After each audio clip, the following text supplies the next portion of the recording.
Draga Amadeja, dobrodošla, pozdravljena, drage udeleženke, dragi udeleženci, dober večer. Spet smo imeli en čudovit dan, upam, da ste ga izkoristili prijetno in prijazno, da ste bili kaj zunaj, v okolju, z živalmi, a s soljudmi, kolikor pač gre. Če druga ne, zdaj lahko igramo že tudi golf, pa predvidevam tenis. In midve s Saro se lahko druživa tudi že s konji, a ne, Sara, to nam je pa zdaj res fajn. Tako da danes v naši družbi Amadeja, zelo sem vesela, da si z nami, predvsem zaradi tega, ker te poznam še iz časov, ko v neki drugi vlogi morda. In v tem času, v teh, koliko je zdaj že 4-5 let, 5-6 let, si veliko naredila na sebi, velike, ogromne korake si naredila naprej. Dobro, od tega, da si diplomirala in tako naprej, to sploh je mimogrede, rečeva temu, ne, glede na sposobnosti, ki jih imaš, ampak tudi osebnost si izjemno zrasla. In tema, ki jo imaš, se mi zdi, da je nekako pisana tebi na kožo, ker si na tem področju že sama tudi zelo veliko doživela, izkusila, se naučila, spoznala in verjamem, da boš lahko te izkušnje delila z nami naprej. Tako da, Amadeja, dobrodošla, izvoliš. Draga Natali, hvala za ta čudovit uvod in te čudovite besede. Jaz na začetku naj povem, da sem zelo vesela, da sem te spoznala in da si vstopila v moje življenje.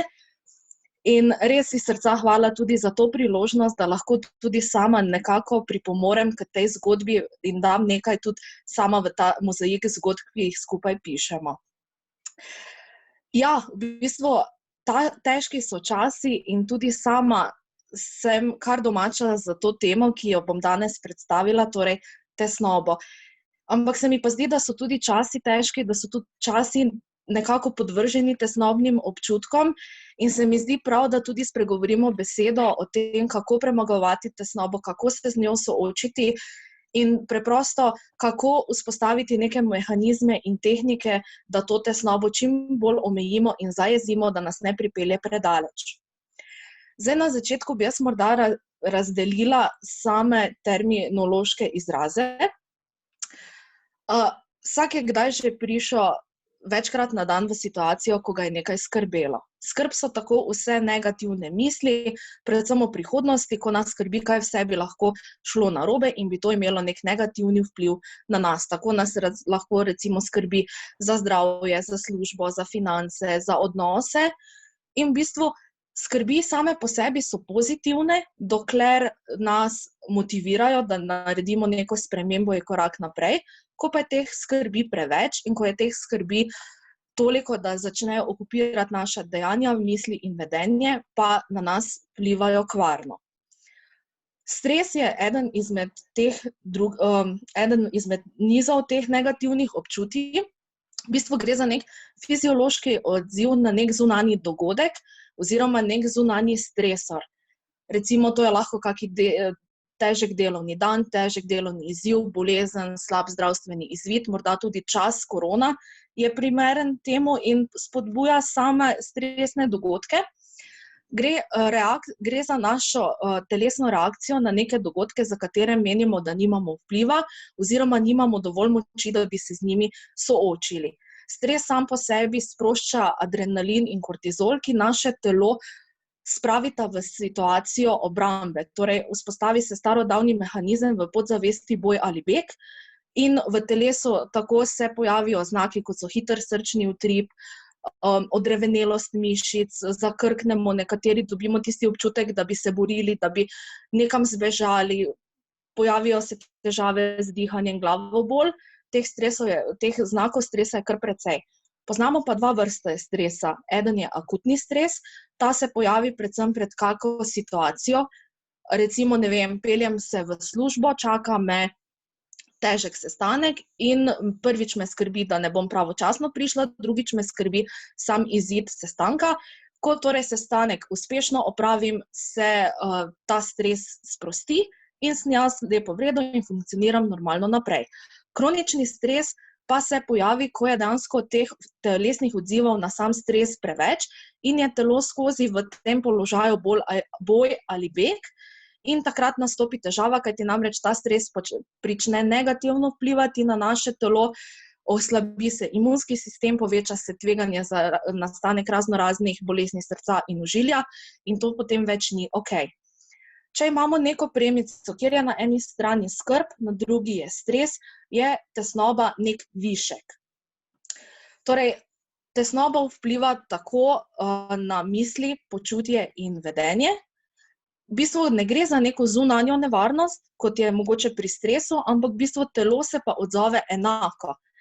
Ta sama tesnoba se lahko pojavlja postopoma, lahko pa zbruhne naenkrat. In pravzaprav gre tudi za različne stopnje, če lahko temu rečem, lahko se pojavi zgolj kot neki tesnobni občutek, malo nas stiska, smo prestrašeni, lahko pa se spremeni v panični napad, ki je zelo podoben po simptomih srčnemu infarktu.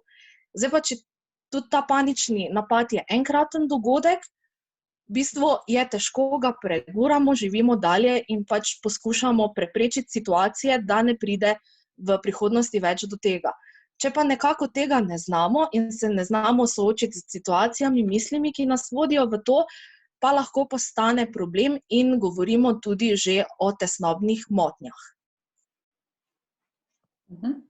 Zdaj, jaz bi te kar povprašala, ker največ se naučimo iz lastnih izkušenj, nažalost, pač ljudje tako funkcioniramo, ne glede na to, koliko teorije preberemo, koliko knjig, s kom se pogovarjamo, ampak ko mi to doživimo, je to ena čisto druga zadeva in zgodba in iz tega se potem res ene lekcije in potem napredek za nadaljne življenje odvija. Ali si se ti že kdaj soočila s tesnobo, kako je bilo to videti? Kako si to doživela? Opiši nam malo. Ja, jaz sem se s tesnobo srečala že večkrat, tudi v različnih oblikah oziroma stopnjah te tesnobe. Prvič sem se s tesnobo srečala leta 2011, ko je v bistvu nekih dogodkov v mojem življenju bilo preveč in več dejansko fizično nisem zmogla voziti tempa, ki sem ga vozila do takrat. Telo je opešalo, pristala sem v bolnišnici in ker pač zaradi svojih zdravstvenih težav, za težave, ki so se takrat pojavile, nisem smela dobiti določenih zdravil, se je začel pojavljati strah. Jaz sem mogla takrat dejansko čakati 2 leti, da so te težave izzvenele in vse te težave plus neki dogodki, ki so bili v ozadju, so v meni krepili občutja tesnobe. Spet drugič, taki večji napad tesnobe, ko me je tesnoba držala v svojem objemu, lahko rečem, da je bilo leta 2018. Takrat pa sem preprosto fizično pregorela in zopet je trajalo nekaj časa, da sem jaz uspela obvladovati sebe, svoje misli in tesnobi začela zapirati vrata.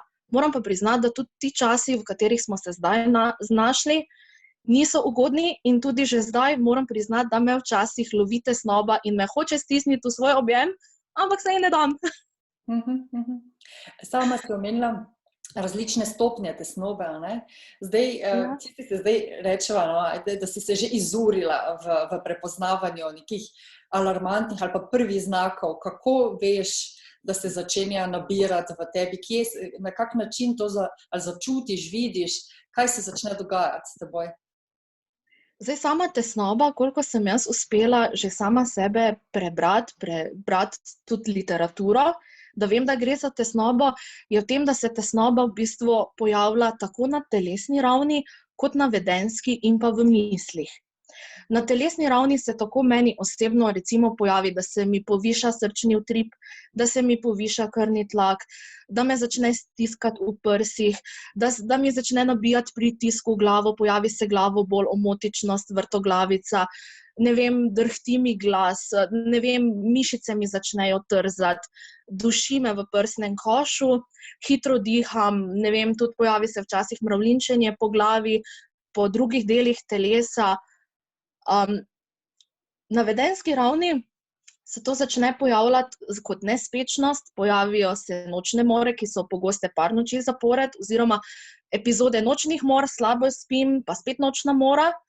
Potem recimo meni osebno se pojavljati začne razdražljivost, slaba koncentracija, marsikateremu izmed nas, pa se, oziroma tako bom rekla, marsikateremu, ki je že doživel napad tesnobe, panični napad, morda večkrat, se pa začne pojavljati tudi ta situacija, da se začne podzavestno ali zavestno izogibati krajem, situacijam, osebam, ne vem, tudi nekim dogodkom, ki bi v njem lahko zbudile spet te občutja in ta občutja tesnobe.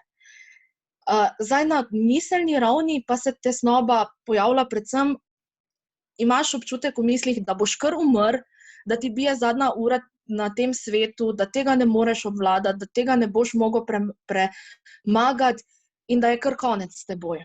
Zdaj moram pa poudariti tudi, da nismo samo odrasli tisti, ki imamo tesnobo, ki občutimo tesnobo, tesnobni so lahko tudi otroci. In zdi se mi pomembno, sploh da v teh časih, ko smo vsi nekako razdražljivi, tesnobni, zaskrbljeni, poskrbimo tudi za naše otroke in da si vzamemo čas jih opazovati. Zdaj morda kako se tesnoba pri njih kaže, brala sem različne študije, brala sem različne nasvete, in nekako psihologi in zdravniki so si enotni, da so ti otroci, ki imajo občutja tesnobe, predvsem zadržani, izogibajo se stikov z vrstniki, izogibajo se vseh situacij, kjer bi se mogli oni osebno izpostaviti, zgubijo koncentracijo, prav tako so nespečni, tlačijo jih nočne more, strah jih je recimo pred vsemi dogodki, kjer bi recimo lahko bili izpostavljeni, kak naprimer govorni nastop, pevski nastop, skrbi jih, kako bojo uspešni v šoli. Nekateri postanejo tudi agresivni in zdi se mi prav, da tudi našim otročkom, ne samo nam, posvetimo pozornost in jim stojimo ob strani, jim prisluhnemo in jim pomagamo. Ampak kakšni pa so opozorilni znaki? Kako veš, pri sebi opaziš, da se je začelo nekaj dogajati in kako lahko pri drugi osebi, ne? Zato ker človek, ki mogoče v tovrstni stiski še ni bil, niti ne ve, da se mu je začela odvijati tesnoba. Zdaj, sama tesnoba je včasih zelo, kako bi rekla, zahrbtna, ker včasih se povezuje tudi z simptomi depresije, z simptomi stresa in v bistvu jaz sama pri sebi tesnobo začutim s tem, da me stiska v prsih. In ko mene začne stiskati v prsih, jaz sama pri sebi vem, da je tesnoba. In zdaj recimo zadnja 2 meseca, priznam, sem jaz kar precej zaskrbljena, kaj pa če je z mojim srčkom karkoli narobe. Recimo lani sem se fizično dosti slabše počutila, dosti manjši kondiciji, telesni sem bila, dosti večje zdravstvene težave sem imela, pa niti enkrat mi ni padlo na da bi bilo karkoli z mojim srcem narobe. Letos sama mantra, joj srce, joj, enkrat narobe, že srce utripne, jaz zaženem celo paniko. In ko se ti občutijo, kaj pa če je srcem karkoli narobe, potem začneš pretirano poslušati svoje telo, čutiš vsak dražljaj, in pol ta dražljaj z mislimi, če jih ne uspeš pravočasno obvladati, te samo peljejo proti novemu napadu. In potem, ko ti telo ponori, ti ponorijo misli in lahko samo čakaš, da mine. No in zdaj si kar avtomatsko si dala iztočnico za naslednje vprašanje, ne? Kakšne mehanizme si pa vzpostavila za to, da ta deroči, rečeva, slab ali pa vlak, ki je začel divjati, ustavi še v trenutku, ko je obvladljiv? Zdaj, recimo, če se meni dogaja, da začnem čutiti, da zavestno začutim te misli, ki me peljejo proti tesnobi, jih poskušam zaustaviti tako, da si preprosto zavestno blokiram negativne misli, blokiram te misli, ki me vodijo v tesnobo in se zamotim za stvarmi, ki me veselijo. V mojem primeru je to sprehod v naravo, sprehod v gozd, kjer fotografiram, kjer se sprostim, ne vem, igram se z živalmi, če recimo pridem do kakšnega, berem, kvačkam. Pač delam vse, kar me veseli, kar me sprošča. Če pa začutim, da sem že mimo te postaje, da bi zamotila misli in da se te rušilne misli tesnobne že začnejo nabirati v meni in da sem že na dobri poti, da se mi razvije kaki napad panike, pa recimo meni osebno pomaga, da se uležem, da se sprostim, da izvajam dihalne vaje, da recimo, če je hudo, mi včasih tudi prija, da se pogovorim z nekom, ki ga imam rada in ki me pozna, da se njemu zaupam, če pa se to slučajno zgodi po noči, pa se zavestno prepričam, da vse te negativne misli pretvorim v pozitivne. Naprimer, če me je strah, joj, infarkt me bo, si rečem, glej, Amadeja, v redu je, dihaj, tesnoba je, zdrava si, srce je v redu. In potem jaz to treniram, dokler se sama toliko ne pomirim, da si rečem, ok, v redu, samo tesnoba je, minilo bo, v redu si, zdrava si in pol nekako zaživim dalje. A bi bila pripravljena na tako dihalno vajo ali pa trening malo tudi demonstrirati? V bistvu ja, lahko. Zdaj, jaz sem tudi iskala, naprimer, kako se pomiriti, kako v teh časih, ko pride do občutja tesnobe, nekako si pomagati. Zdaj recimo, meni osebno pomaga dihalna vaja, ritmično dihanje. Gre za to, da vdihneš in ko vdihneš, šteješ do 3, pa ko izdihneš, zopet šteješ do 3. Pri tem ni potrebno zadrževati sape, ampak zgolj pri vdihu šteješ do 3 in pri izdihu šteješ do 3. Ta vaja je super, da jo ponoviš se enih 10 do 20 krat in dejansko meni osebno pomaga tudi, da si pri tem v mislih rečem, ok, z vsakim svežim vdihom, vsakim novim vdihom vame pride sveži zrak, obogaten z kisikom, vame prihaja mir, vame prihaja zdravje. Z vsakim izdihom pa si rečem, iz mene zdaj odhaja ves strup, vsa negativa, ves strah in v bistvu v meni ostane zgolj mir in zdravje. Okay. To je recimo ena stvar, naprimer, nekomu drugemu pomaga tudi dihanje z trebušno prepono. V tem primeru pri vdihu napnemo trebušne mišice, morda za 10 sekund zadržimo dih, pa jih počasi sprostimo in zopet izdihnemo, pa spet nekaj ponovitev teh vaj. Morda nekomu drugemu pomaga tudi progresivna mišična relaksacija, pri tem pa gre za to, da vsako skupino mišic na obrazu, rokah, v trebušnem predelu in nogi razmigamo.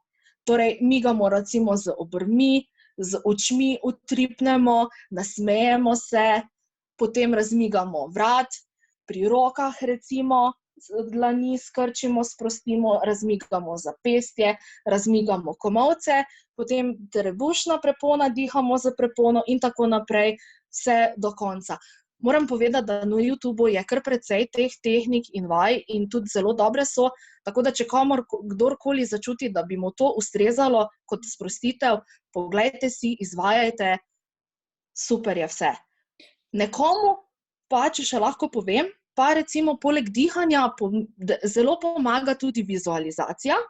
Tu pa namreč gre za to, da poleg dihanja, če sama dihanje ni dovolj, si predstavljamo, da smo nekje na nekem koščku, kjer se počutimo sproščeno, lahko je to gozd, lahko je to park, lahko je morje, lahko se sprehajamo nekje po, nekem muzeju, če koga to veseli. V spomin si tako prikličemo nek dogodek in situacijo, kjer smo se res počutili srečne, umirjene in se zavestno v mislih prestavimo tja in izklopimo vse ostalo. Pa seveda ne pozabimo poleg dihati. Se vidi, da si zgodovinarka, da si omenila muzej. Ne? To ni neko mesto, ki bi ga drugače spontano kdo kar tak navedel. Ampak no, ja. Ampak sem pol nekako šla v muzej. Ja, odlično. Pač karkoli ti ustreza. Karkoli, komorkoli ustreza, vse je ok. Oziroma, včasih kjer reče, ja, meni pa gozd ne paše. Ja, nič hudega, pa ne vem, predstavljaj si, da greš na goro, na planino, kamorkoli, kjerkoli si se počutil super, umirjenega, če ti to pomaga, izvoli delaj. Ampak mi dve imava zdaj, dobro, najprej prvo vprašanje, te tehnike izvajaš tudi proaktivno, se pravi kot eno vrsto preprečevanja, da bi sploh do situacije prišlo, ali jih implementiraš, ko se že začne, ali kombinacija, kako to funkcionira zate? Oboje. Jaz osebno recimo, da preprečujem, izvajam tudi meditacijo. Sicer sem še začetnica v sami meditaciji, učim se pravilno meditirati, oziroma pravilno pač sem na začetku, ampak recimo meni dihalne vaje pomagajo tako kot preprečitev in kot situacija, ko sem že znotraj tesnobe. Ker se mi zdi, da pri vsej tesnobi je najbolj pomembno to, da se sprostiš in da se pomiriš. ker dejansko sama tesnoba temelji na tem, da ti ponori telo, da ti ponori srčni utrip, da se poviša pritisk in dejansko prva stvar, ki jo je potrebno narediti, je to, da telo umiriš. In dihanje se mi zdi, da je ena izmed teh najbolj enostavnih, in osnovnih zadev, da nekako privedeš telo do neke točke, kjer lahko nadgradiš potem z kakimi mislimi, z kako samorefleksijo in tako dalje. Se mi pa zdi pomembno, da do teh situacij prihaja čim manj. Se pravi, verjetno je cilj vseh nas, seveda dobro je obvladati orodja, ki nam pomagajo, ko pride. Kako pa sploh, kaj narediti v življenju, oziroma kako ga zastaviti, da se teh situacij, kjer doživljamo tesnobnost in tesnobo, pa lahko gremo do anksioznosti, pa potem še naprej v depresijo in tako dalje, da sploh ne prihaja do njih. Spravi, kaj je treba v življenju, kaj so tisti koraki, kako, zdaj tako globalno veliko vprašanje, ampak recimo, Ja, zdaj, jaz bom rekla tako, če se do zdaj nismo srečali s tesnobo in nočemo priti do tesnobe, je zelo pomembno, da spoznamo sami sebe, torej, da spoznamo, kar je tisto, kar nas sprošča, kar nas pomiri, kar nas umiri. Nekomu bo recimo ustrezala dihalne vaje, ki sem jih omenila, nekomu drugemu morda meditacija, joga, sprehodi, glasba, recimo kakšna sproščujoča kopel, karkoli je okej, ampak poudarjam, treba si je vzeti čas zase, tudi v teh težkih časih. Jaz verjamem, da so se številni izmed nas znašli v zelo težki situaciji, tudi zdaj delajo še vedno morda po bolnišnicah, v tovarnah, na večizmenskih delovnih pogojih, morda skrbijo za otroke, ostarele, bolne in da ne pride do tesnobe in da telo ne vzame svojega davka. Poudarjam, treba si je vzeti čas zase. Strokovnjaki priporočajo vsaj 20 minut na dan, za vsakega posebej, če pa to ni možno, ker vem, vseeno ni enostavno, pa vsaj 2 do 3 krat na teden 20 minut zase, kjer res poskušaš izklopiti tuj svet in se posvetiti samo sebi. Da ne pride tako daleč, bi jaz tudi poudarila, da v bistvu se spoznamo sami sebe, kaj je tisto, kaj nas sprošča in da tudi, če že opazimo sami pri sebi, da se od nas začnejo nabirati neki rušilni trenutki, neke rušilne misli, da damo to iz sebe. Zdaj spet tehnik je ogromno. Lahko se, pokličete prijatelja, se pogovorite z partnerjem, fantom, starši, nenazadnje tudi z otrokom, če vidite, da on bi lahko imel take težave. Meni osebno recimo zelo pomaga, da svoje misli izlijem na papir, ampak to res na ta starodaven način. Papir, kulica, ker meni to tako psihoterapijo pomeni in jaz sem tudi, verjamem vsem študijam, ki pravijo, da v bistvu, dokler ti držiš misli v sebi in se premikajo po tvojih možganih, takrat misli dobivajo moč. Ko pa ti enkrat misli ubesediš na kakršenkoli način in postaviš piko in izdaš iz sebe in tudi s tem jim moč vzameš. Meni recimo to pomaga. Bi pa še eno stvar poudarila v teh časih, da je treba res omejiti spremljanje medijev. Zadnje dni, hvala Bogu, danes prihajajo pozitivne novice, manj okuženih stanja v bolnišnicah se izboljšuje, ampak prejšnje dni recimo kakorkoli hitro sem prišla na Facebook, recimo korona, on je umrl, on je bil ubogi, on je taki. In recimo, če ne zregistriraš dovolj hitro, kako klavrno to nate vpliva, se hitro ujameš v ta krog negative, v ta krog tesnobnosti in tudi mediji lahko veliko škode naredijo na tvojo psiho, na tvoje misli in na to, kako doživljaš vso situacijo.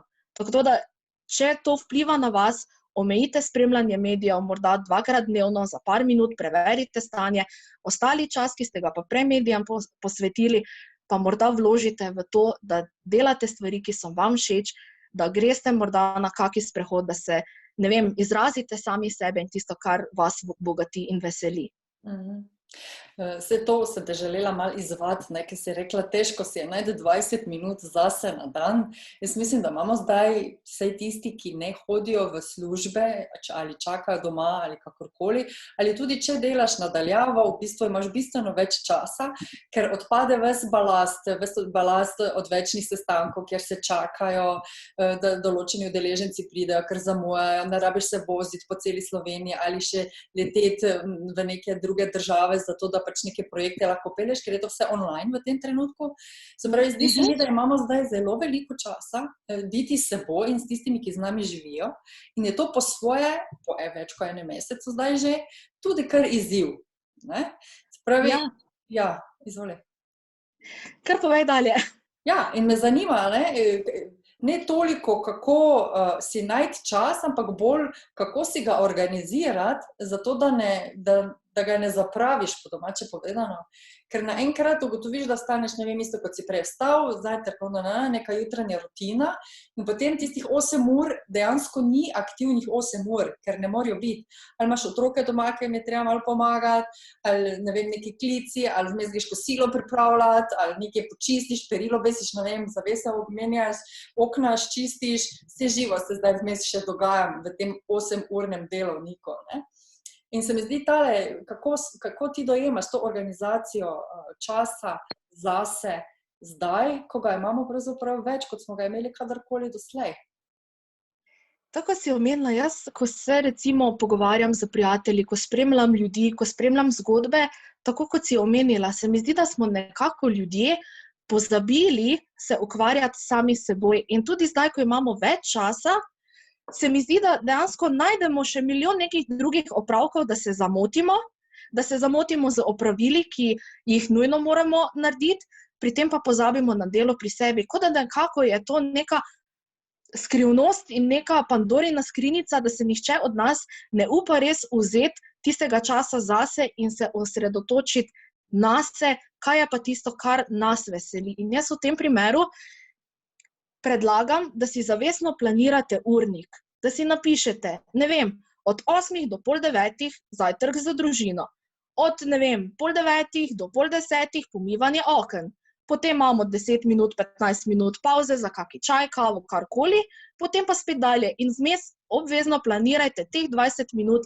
zase. Jaz verjamem, na začetku bo blazno težko, ampak po svojih izkušnjah, ko pa enkrat prideš na okus, ko začutiš, pa se mi zdi, da več brez tega ne moreš biti. In potem prideš do situacije, ko rečeš, klinc gleda, čas je zame, adijo, delo bo počakalo. Pač moje izkušnje, morda se kdo ne bo strinjal z menoj. Absolutno se strinjam, se mi zdi zelo pomembno. Tudi potem, ko bomo šli v neke, ne bi rada uporabila besede normalne, ampak ko bomo šli nazaj v neko situacijo, kjer bo spet omogočeno druženje, hoja v službo in tako naprej, tudi takrat bo zelo pomembno ohraniti to neko rutino, ki si jo vzamemo zase, pa ne samo zaradi spopada z tesnobo in z ostalimi, ampak tudi za vsem ostalim. Vidimo pa, da imamo eno sporočilo. Krasno, Mirela nama je zapisala, da delo na sebi je v odnosu do vsega in traja 24 ur na dan. In Katja piše, hvala Amadeja, pri tesnobi se mi zdi pomembno, da se naučimo izraziti potlačena čustva. Sediš sam s seboj in vabiš čustvo na plan, ter opazuješ in prečutiš. Postati moraš najpomembnejša oseba v svojem življenju. Mogoče še kaj pokomentirati? Se strinjam, to je tudi nekaj, kar sem še želela povedati pri tesnobi. Ko dejansko začutimo tesnobo, tako sem že omenila, te tehnike, da jo omejimo, potem pa recimo, ko nekako tesnoba popusti, pa se meni zdi tudi blazno pomembno, da ne čakamo, da spet se pojavi, pa upamo, da se ne, ampak da dejansko se tudi vprašamo, zakaj je do tega prišlo, kaj je tisto, kar so tiste misli, ki so nas spravile do tja, kateri dogodki so tisti, ki so nas spravili do tja, recimo, kakšni so nenazadnje ti občutki ob tesnobi, kako so močni, kako reagiramo, ko se pojavijo tesnobne misli, zdaj recimo, če živimo sami, reagiramo, kot reagiramo. Če recimo živimo, ne vem, z družino ali v tem času poiščemo osamo, se umaknemo od vseh ali morda, ne vem, svojo tesnobo stisnemo na način, da se skregamo z vsem pa vsakim, ker pač je v nas vreje in moramo to dati ven, ali mogoče ignoriramo, dokler res telo ne zahteva svojega in nas panični napad zagrabi in upamo, da ne rabimo iti na urgenco prestrašeni, da nas je srčni infarkt. Pač v bistvu samo refleksijo si postaviti. Potem pa se mi zdi pomembno tudi, ko ugotovimo, kaj je tisto, kako delujemo ob tesnobi in na kakšen način, da morda, če se pojavi tesnoba spet, naslednjič poskušamo reagirati nekako drugače. Če recimo vidimo, da imamo tesnobo, pa oprosti izrazu se zlajamo ven, recimo naslednjič ne počnemo tega, se morda umaknemo, gremo na sprehod, če tudi za 5 minut predihamo, pridemo nazaj, se pogovorimo. Če recimo se umaknemo v osamo, morda naslednjič se ne osamimo, pokličemo nekoga, ki mu zaupamo, pa mu povemo, glej, slabo se počutim, strah me je, tesnoba me daje. Pa v bistvu se mi zdi zelo pomembno tudi, da ugotovimo, kaj so tisti dejavniki dejansko, na katere lahko vplivamo, jih lahko spremenimo, kaj so pa tisti dejavniki, na katere ne moramo vplivati, pa morda moramo jih vseeno preživeti. V tem primeru pa jaz dejansko si pomagam z mislijo, sicer ne vem, kdo je rekel, ampak ena čudovita misel govori o tem, da če ne moreš spremeniti situacije, spremeni svoj odnos do nje. Simona nama piše, oziroma tebi piše, hvala Mateja za izkušnjo. Pomembno je, da detabuiziramo tesnobo, anksioznost, da se začnemo pogovarjati, saj le takrat vidimo, da nismo sami in da obstaja rešitev. Vedno se nam življenje ne da lekcije, ki je nismo sposobni rešiti. Srečno. Hvala, Simona, za lepe misli in hvala za zahvalo. Jaz se strinjam. Jaz bi v vsem tem mojem čebljanju in teh nasvetih sem jaz pozabila na najpomembnejšo stvar. Dejansko nismo sami v tem in če tudi nas grize tesnoba, če nas stiska tesnoba, oziroma objema, kot sama rada rečem, ne se sramovati svojih občutij, ne se počutiti manj vredne zaradi tega, nesposobne oziroma ne tega skrivati pred svetom, ker se mi zdi, da je ta tesnoba še vedno preveč tabuizirana, še vedno imamo nek zadržek do tega, da povemo, da priznamo, da morda ne zmoremo sami, da morda tega ne moremo rešiti sami, ne pridemo sami iz tega kolesja misli in da tudi ni popolnoma nič narobe, če pride tako daleč, da poiščemo pomoč, zdravniško pomoč recimo, da se ne bojimo kakih antidepresivov. Hvala Bogu, jaz sama s tem še nimam izkušenj, ampak prebrala sem kar nekaj zgodb ljudi, ki dejansko niso upali iti do zdravnika, imeli so panične napade, imeli so anksiozne motnje, pa niso upali iti do zdravnika, ker so bili prepričani, da bodo dobili zdravila, ki jih bodo zadrogirala in da potem bodo avtomatizirani roboti. Vseeno jaz po izkušnjah drugih in po literaturi, ki sem jo prebrala, priporočam, pogovorite se z zdravnikom, verjamem, da boste uspeli najti rešitev, ki bo dobra tudi za vas same.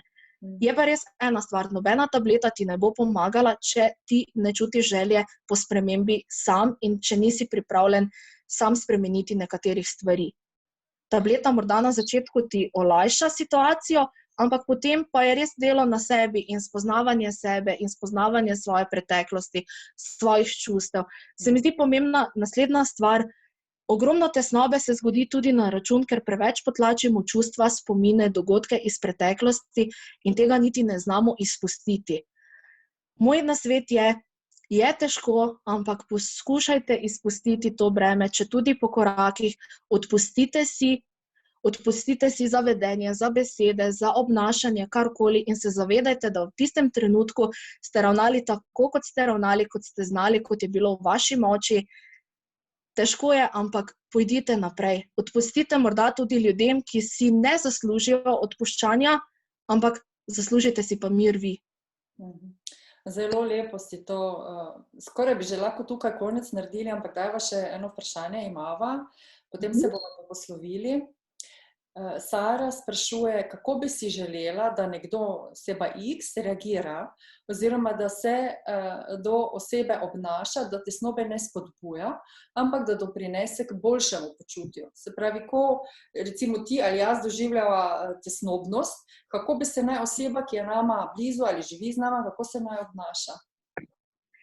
Ja, po mojih izkušnjah, recimo, tesnobi definitivno ne pomagaš oziroma ne pomagaš osebi, če njena počutja daješ v nič. V smislu, danes se prevečkrat dogaja situacija, pride nekdo objokan, tiščiga, slabo se počuti, znerviranje, pa pride drugi do njega pa reče, daj, kaj spet kompliciraš, kaj se zdaj spet napravljaš, kaj si spet tečna, kaj si spet, ne vem, taka in taka in taka.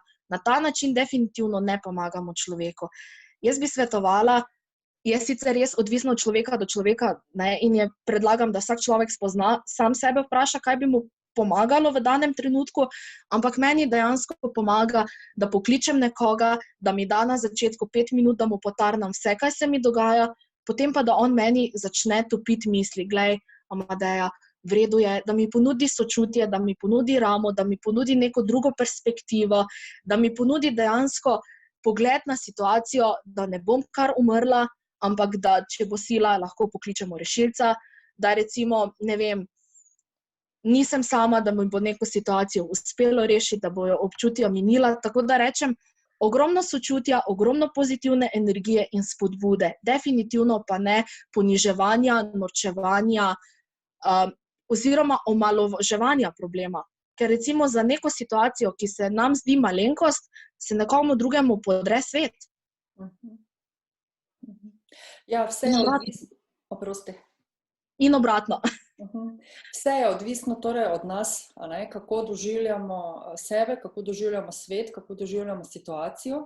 Zato pa je tako pomembno, kar ste nekateri med vami in tudi ti, Amadeja, že večkrat opozorila, pomembno je poznati sebe, vedeti, kdo smo, kakšni smo, kje so tiste naše tipke, na katere kdo lahko stisne, in mi potem reagiramo, kako reagiramo, in seveda treba se pa naučiti te evidenske vzorce obvladovati, oddelati in iti naprej. Ker v življenju v končni fazi ne živimo zato, da doživljamo tesnobne napade, ampak da poskušamo čim bolj uživati v tem, kar nam je dano v danem trenutku, tukaj in zdaj. In jaz se tebi, draga Amadeja, tukaj in zdaj toplo zahvaljujem za izjemno iskrenost, odprtost, za deljenje tvojih osebnih izkušenj in upam, da so današnje udeleženke, udeleženci našli vsaj nekaj dobrega zase v tem, kar si podelila z nami.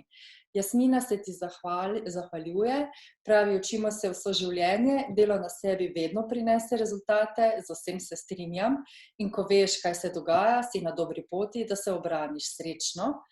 Karin ti je zapisala, hvala, zelo dober pogled z vseh strani in nažalost je najin čas danes iztekal, verjamem, da se srečamo ponovno spet. Hvala vam in lahko noč. Hvala vsem, lahko noč.